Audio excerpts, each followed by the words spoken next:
परम आदरणीय आज के मुख्य अतिथि डॉक्टर रतन जी, जो हिंदू विश्वविद्यालय दिल्ली से हैं, प्रेसिडेंट माननीय श्री जस्सल जी, टीम के अन्य माननीय सदस्यगण एवं दूर दूर से चलकर आए सभी साथी, विद्वान भाई बहने, सभी को जय गुरुदेव, जय भीम, जय भारत। आज एक बहुत ही सौभाग्यशाली पल है कि हम सभी पोसूनामा यूट्यूब चैनल शुरुआत करने के लिए एकत्रित हुए हैं। तो सर्वप्रथम मैं यहाँ की जो पोसू टीम है उनको डेरा स्वामी जगतगिरी ट्रस्ट पठानकोट एवं परम पूज्य संत श्री श्री 108 स्वामी गुरुदेव गिरी महाराज जी की ओर से हार्दिक बधाई देती हूँ और सतगुरु रविदास महाराज जी के चरणों में ये प्रार्थना करती हूँ कि ये चैनल अपने अच्छे पलों के लिए, अच्छी विचारधारा के लिए हमेशा उन्नति के शिखरों में अग्रसर होता रहे। हम सभी यहाँ एकत्रित हुए हैं। हम जानते हैं कि सोशल मीडिया का आज का जमाना है।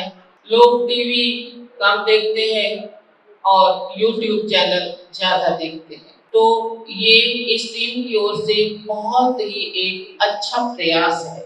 और दूसरा मुझे बहुत ही अच्छा लग रहा है कि इन्होंने जो दिन चुना है ये अपने आप में एक ऐतिहासिक दिन है।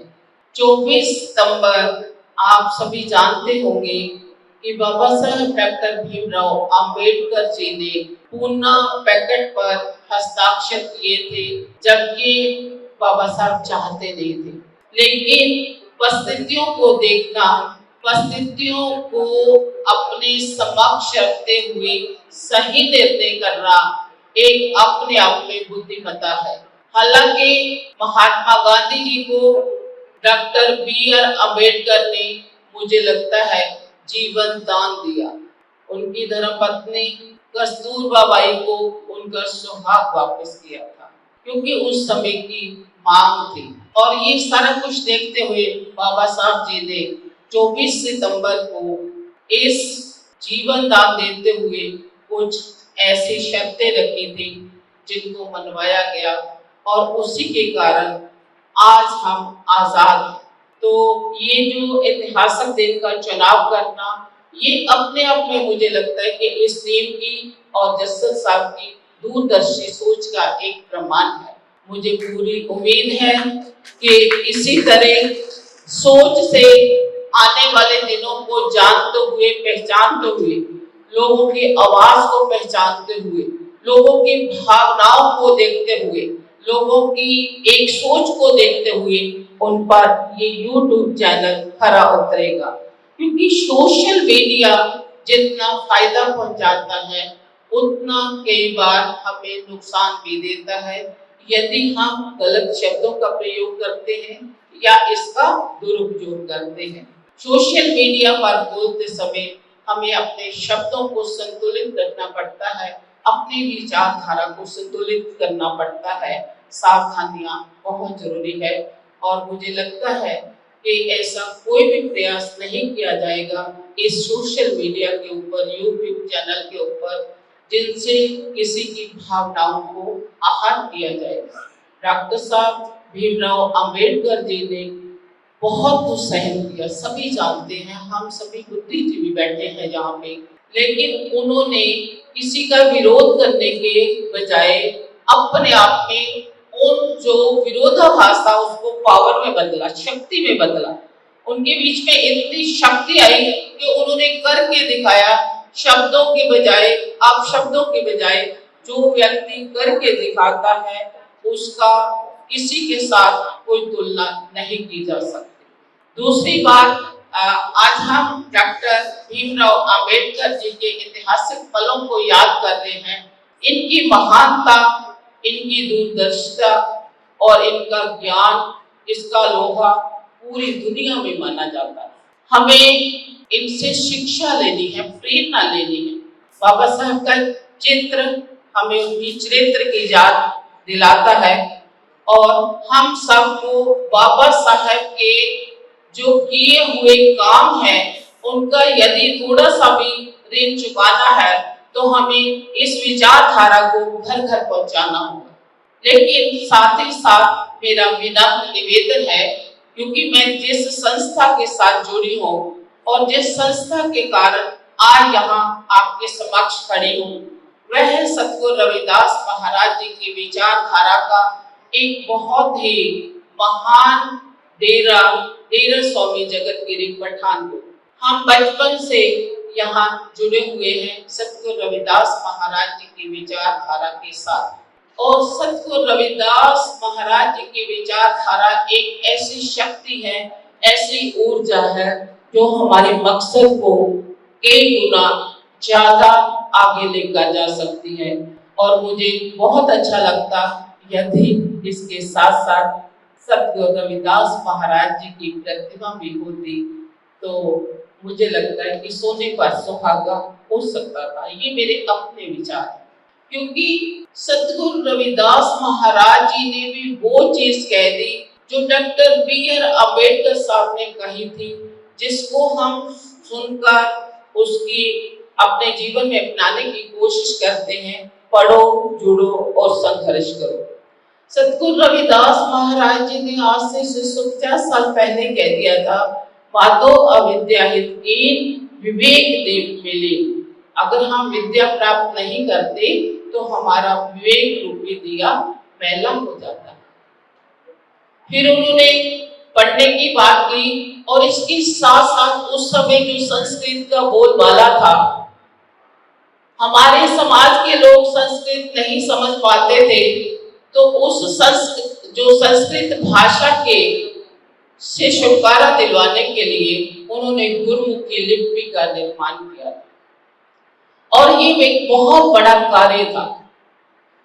जब हम उनकी वाणी के साथ जुड़ते हैं, अध्ययन करते हैं, तो हमें पता चलता है कि गुरुमुखी लिपि का निर्माण शुरुआत सतगुरु रविदास महाराज जी ने की, जो बहुत बड़ा एक महान कार्य था। उस समय समाज को जरूरत थी और उस लिपि के माध्यम से श्री गुरु ग्रंथ साहब में आने वाले जितने भी संत महापुरुष हैं, गुरु हैं, उन्होंने अपनी आगे वाणी लिखी, जिस गुरुमुखी को आजकल हम पढ़ते हैं।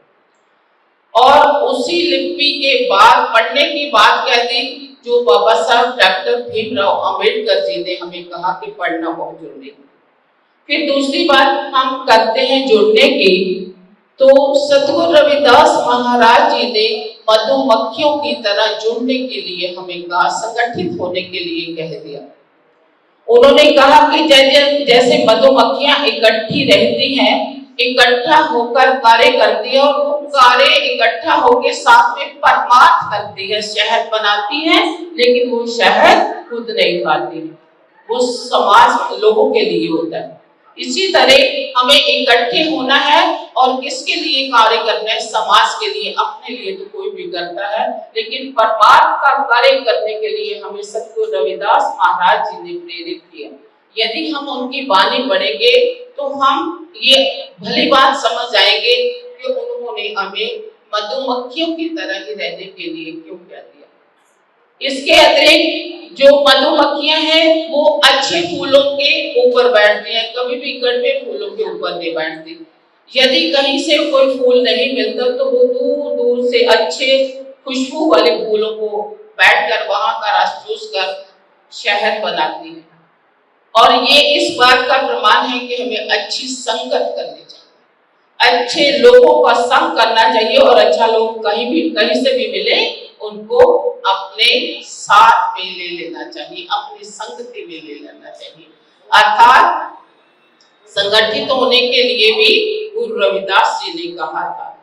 इसके बाद संघर्ष करने की बात आती है तो गुरु रविदास जी ने पहले ही कह दिया था, पराधीनता पाप है, जान ले मेरे। पराधीनता एक पाप है, गुलामी एक पाप है। तो उस चीज को लेकर ही हम आजाद हो सकते हैं, अपनी सोच को आजादी दे सकते हैं, एक अब ऐसे निर्णय ले सकते हैं जो हमारे अपने हो, किसी के पीछे नहीं लगना चाहिए। वो संघर्ष के साथ ही होगा। संघर्ष के बिना कुछ भी हमें प्राप्त नहीं होता। और गुरु रविदास जी का जीवन एक खुद संघर्ष है।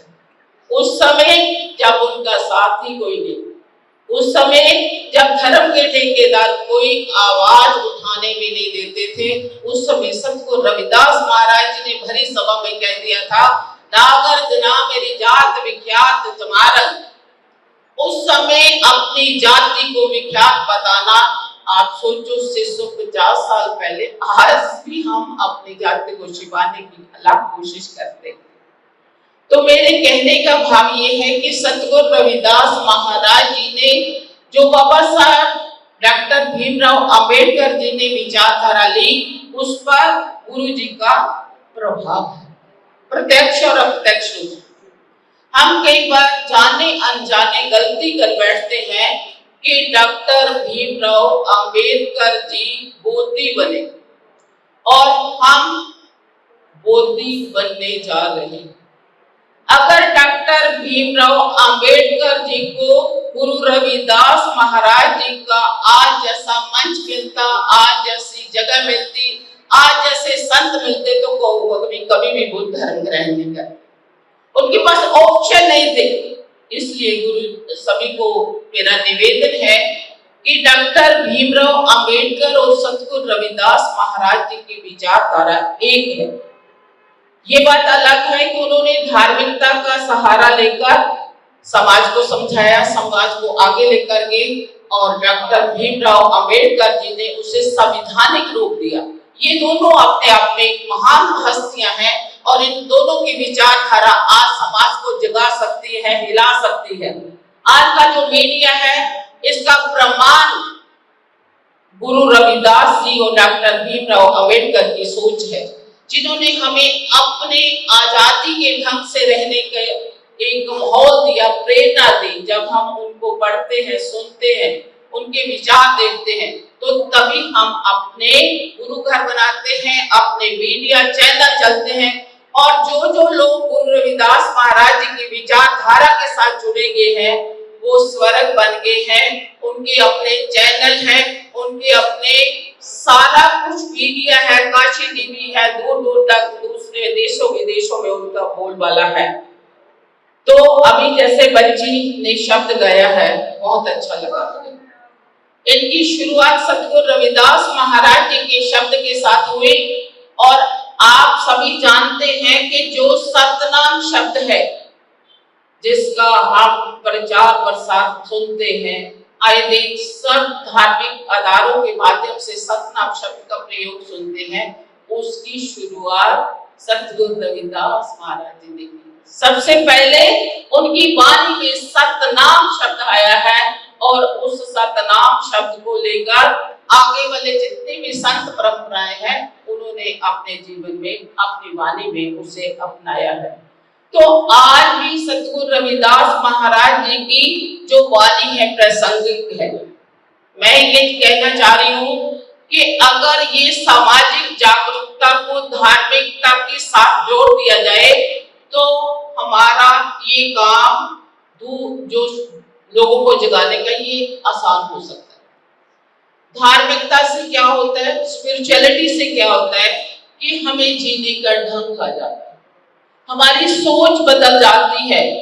हम एक ऐसी सोच वाले हो जाते हैं जिसमें किसी प्रकार के अपशब्दों का प्रयोग नहीं होता, जिसमें किसी प्रकार का अहम नहीं होता, जिसमें किसी प्रकार का अवगुण नहीं होता। जब कोई व्यक्ति अवगुणी नहीं होगा, जब कोई उसमें कोई अपशब्द कोई प्रयोग नहीं करेगा, अहंकार नहीं होगा, तो आज ये हाल क्या, वो पूरी जगह में कम पड़ जाती। तो इसलिए हमें बुद्धिजीवियों के साथ साथ संतों को भी साथ रखना है। बहुत अच्छी बात है कि जस्सर जी ने महाराज स्वामी गुरुदेव गिरी महाराज जी को यहाँ आने के लिए कहा था, लेकिन उनका बहुत ही जरूरी प्रोग्राम था चंडीगढ़ 30 सेक्टर में और मोहाली डायमंड टेम्पल में, इसलिए वो आज नहीं आ सके। और जब संतों और बुद्धिजीवियों का मेल हो जाएगा, तो हमारा समाज जल्दी जगेगा, क्योंकि संत भी वही कार्य कर रहे हैं जो हम बाकी संस्थाएं कर रहे हैं। तो मैं आज यहाँ मुझे आने का अवसर दिया।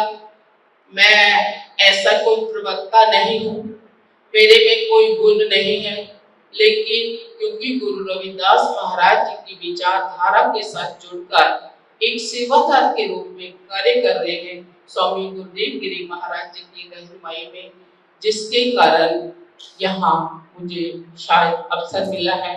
ना कुछ करूँ ना कर सकूँ, ना कुछ करे शरीर, करने वाला और है कहत कबीर कबीर। ये सतगुरु रविदास महाराज जी की अपार बख्शिश है और बाबा साहब डॉक्टर भीमराव अंबेडकर जी की ज्ञान का प्रतीक है। आज सब जहाँ इकट्ठे हुए हैं और ज्ञान को प्राप्त करना बहुत जरूरी है।